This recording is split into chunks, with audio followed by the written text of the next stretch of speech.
Module 5. A closer look at referrals. In the previous module, we covered the flow and content of the buyer's meeting and walked through each slide of the Core 7 Buyer PowerPoint presentation. In this module, we'll focus more closely on making referrals, specifically the why and the how. We'll also cover how to respond when a buyer has a lender in place and how to follow up after the referral. There can be many opportunities in the Core 7 process to refer your partners and compelling reasons for clients to work with your team. Advising clients to meet with your team actually helps your credibility. It underscores that you want them to buy a property when it's right for them and not before. In working with your partners, clients can also benefit from the established communication channels. The process is more efficient because you have a history of working together specific to the home buying process, and your lender can provide a stronger pre-approval letter for the client. Now, although there can be many opportunities for the realtor to refer many of the partners, based on the Core 7 referral pathways, the lender and the real estate attorney referrals are the primary focus. Lender referrals. With that in mind, let's take a closer look at lender referrals. The key here is to make the referral as early as possible. Going back to the rule of thumb we discussed in the last module, if the buyer is purchasing in 3 months or less, refer to your lender partner first. The lender will then refer the financial advisor during the loan consultation when discussing cash flow. If the buyer plans to purchase in more than 3 months, I make the effort to introduce my financial advisor partner first. In that case, the financial advisor would assist in referring the client to the lender at the appropriate time. Now, if your buyer already has a lender in mind, it could mean they have an internet lender, an out-of-state lender, a family member or friend, or have already been referred to another lender. In the Core 7 system, this is where, as a realtor, knowing about your lender's policies can really help. Let me give you an example of how I do it. My lender has what he calls the 0.125% policy. If the client's decision truly comes down to just rate, having a good handle on how my lender operates allows me to respond to buyers in this situation. The way I explain this is, Mr. Jones, if it's just a question of rate, my lender is very fair. He has something he calls the 0.125% policy. What this means is that if he can't match, beat, or at least come within 0.125% in interest rate of an apples-to-apples comparison, he'll release all your information to the next lender and still remain available as a valuable resource for you for the entire process. Do you think that's fair? Now, let's discuss how we handle the situation if your clients have an internet lender in mind. It's very important to let the buyer know that this has the potential to be problematic. We all know that the client is best served by working with a local, brick-and-mortar lender who's familiar with the area and someone whose cell phone you have so you can contact them when needed. I approach this situation very carefully by saying, Mr. Jones, I want you to think about me coming into your kitchen and standing on top of your kitchen table jumping up and down and screaming for you not to use an internet lender. We need to be absolutely sure the money will show up for the closing. In our community, dates are very meaningful and important. They aren't moving targets. If we say we're going to sign the purchase and sale on the 25th, we have to sign on the 25th. If we say we're going to close on the 10th, but we don't show up to close, we could lose our deposit. You'll get a very strong and competitive rate from my lender, and he will show up with the money. If there are any problems, we can reach out to him to address any issues. This is not the same guarantee with an internet lender. I can go into horror story after horror story about internet lenders. If you take away nothing else from me today, or if we don't end up working together, please remember, do not use an online lender. Now, I may have hit that hard, but it's critical for an agent to be able to communicate with an actual person at any time, especially with the Core 7 philosophy. Now, if they have an out-of-state lender, it's best to introduce the possibility of them using your lender without hammering away at it. I approach it by saying, hey, that's terrific. Would it be possible for me to refer my lender to you just to get a second opinion and to show you how we work? A lender in the area may be a better resource for you. Now, you may be in a community where out-of-state lenders are fine, in which case you can disregard this script. The bottom line is that you need to know how things work in your area. If you're in an area with a lot of condominiums, for instance, out-of-state lenders can be extremely difficult to work with. Lenders need to approve both the buyer and the condominium association. It can be a problem for out-of-state lenders who don't have a lot of experience with condominium guidelines to do this, for example. If your buyer is thinking of working with a family friend, on the other hand, it's important to make sure they've done loans in your market and understand its nuances, etc. This is the time to stress the value of the team. Again, you're just meeting your buyer, so I'm not recommending you push the point too strongly. You just want to open the door for them to consider your lender, just in case there's a potential issue. The way I bring this up is, hey, that's terrific. Would it be possible for you to refer my lender to you, just to get a second opinion and to show you how we work? So now, let's take a closer look at the lender referral email that's sent after the buyer meeting. This is huge, and my lender loves it. Remember, in that meeting, you obtain permission to make the introduction.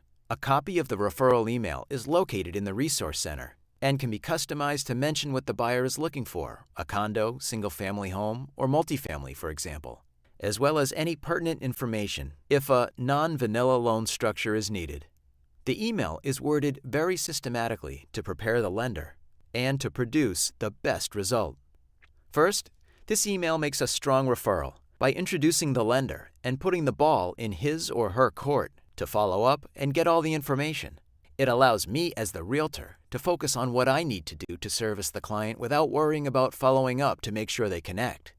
Now, it's on to my lender to schedule a time to meet with the client and let me know if I need to be involved for any reason.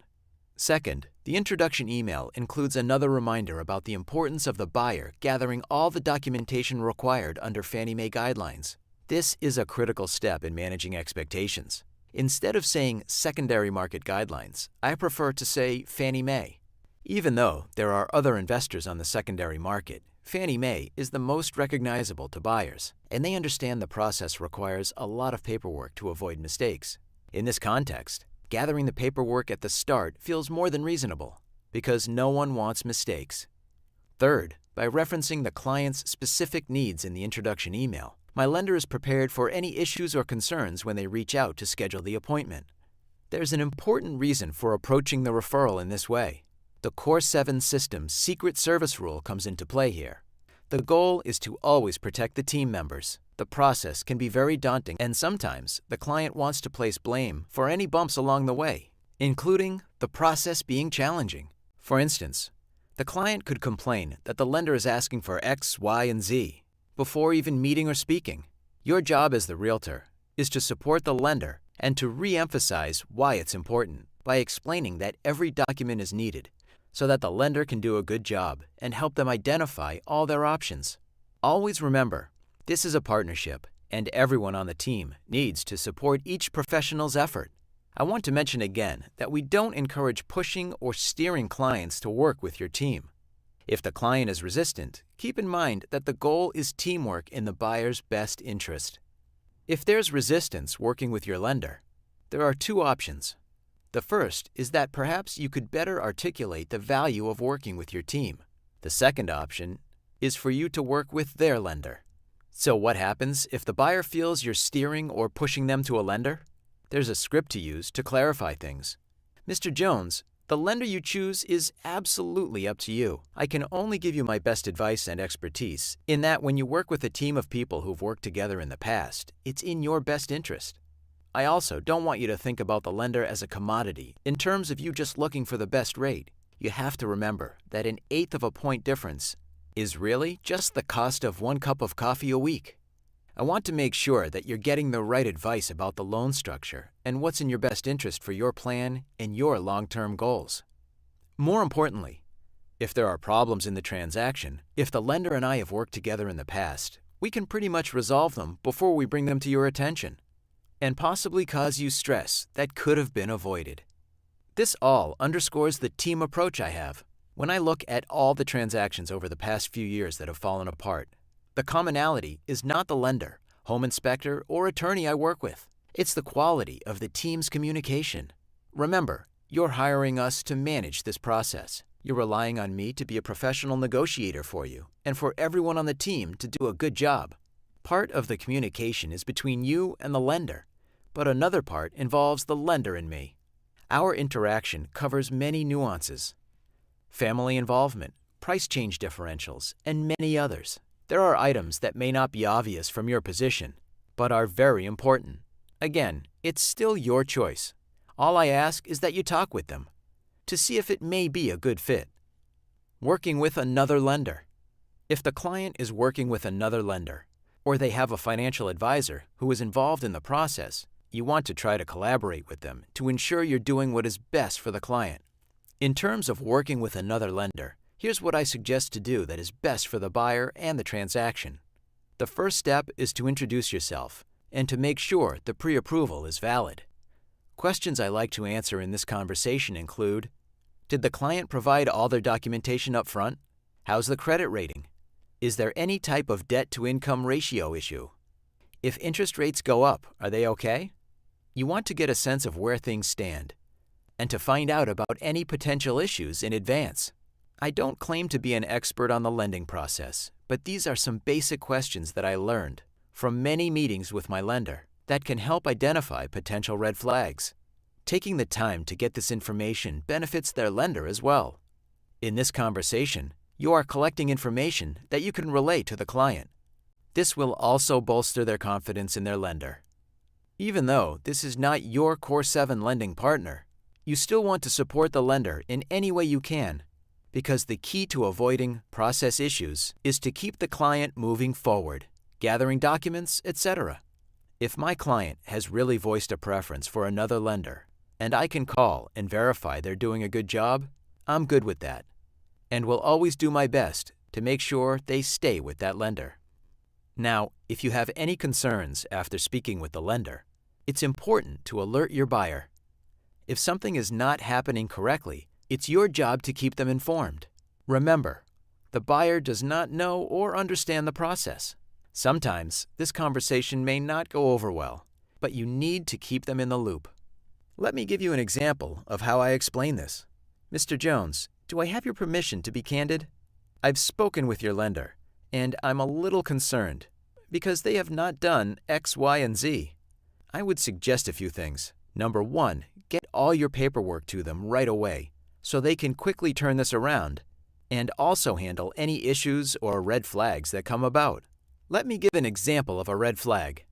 Let's say your buyer is trying to get an FHA loan, which can be tough with condominium financing. If you discover their lender doesn't have expertise with this type of loan structure, you could go back to the client and say, "Now, Mr. Jones, if this is the loan program you feel you need to do, I'm very concerned that this loan officer doesn't have the experience doing this type of loan with a condominium. I think we should either explore a different loan option with this person or maybe speak with my lender, so we have a backup plan." If there's an issue with the lender, make sure you cover yourself in terms of your advice. This is very delicate and needs to be done in a very respectful manner.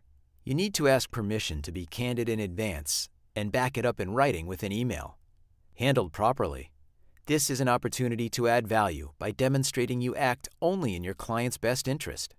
After making the referral, after the buyer has spoken on the phone with your lender, follow up with the client. This can be by email or a quick call where you say, "Just checking in to see how your meeting with the lender went."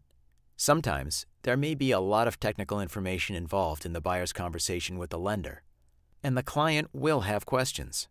It's also a good idea to check in with the lender first, to make sure you can translate the information and support the lender's advice. Here's an example. A frequent comment I hear from buyers is that the lender approved them for more than they want to spend. In this case, you want to reassure the buyer that this is okay and to their advantage. The response I prefer to use in this case is, "It's great that you were approved for more than you originally thought. That's why we want to find a comfort level for you. But at the same time, the lender would not be doing his job if he didn't explain all your options to you. How much you spend is not up to your lender or me. We just want to be sure we're doing a good job for you and articulating all your options." Remember, the pre-approval is all based on ratios. I sometimes use this situation as an opportunity to refer my financial advisor partner, whom my lender has already mentioned, to help our client become even clearer on their decisions regarding money.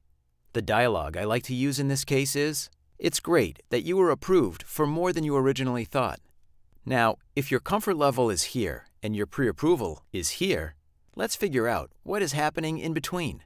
Can I refer you to my financial advisor, who specializes in budgets and fitting real estate into your overall financial plan?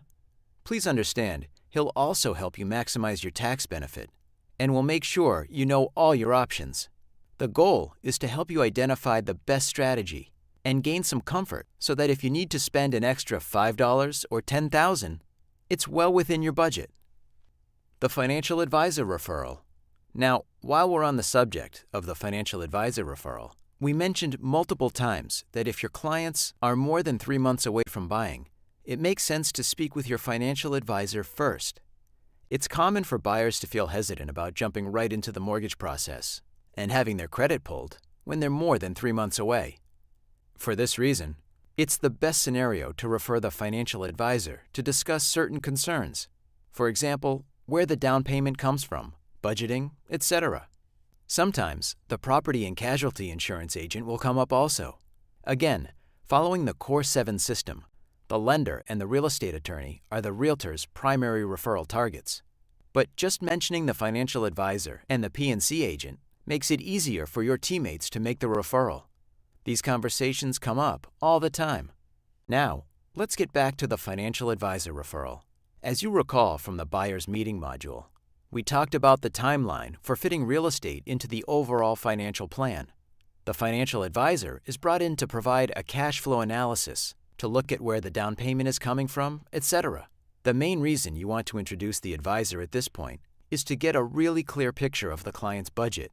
You see, lenders calculate debt-to-income ratios from only housing payments and debt information on the credit report, whereas a financial advisor will dig into the entire client cash flow, looking at what I call lifestyle expenses like entertainment and travel spending. I suggest making this financial advisor referral in the meeting. Then you can use the email template located in the Resource Center to follow up. Now, we've been talking about referrals if you're the buyer's agent, but I want to take this time to quickly go over making referrals if you're the listing agent. You should always look to refer your seller to your Core 7 lender or financial advisor partner also. Your seller is most likely buying someplace else or downsizing and could use some advice regarding the move or what to do with the proceeds. When sitting with your clients, you always want to ask questions from the buyer questionnaire that focus on their relationship with their lender and their financial advisor to make sure you're doing the best thing for them. In your listing presentation, you want to do the same thing. Make sure you're letting your sellers know that you have a team to help them with their overall financial goals. To review, in this module, we focused on making referrals after the buyer meeting. We stressed that the primary referral targets for realtors to make are to the lender, the real estate attorney, and occasionally, the property and casualty agent. We covered the timing for these referrals as well as the scripting. We also discussed strategies to use if your buyer has another lender and how to follow up after the referral. In the next module, we'll take a closer look at showings.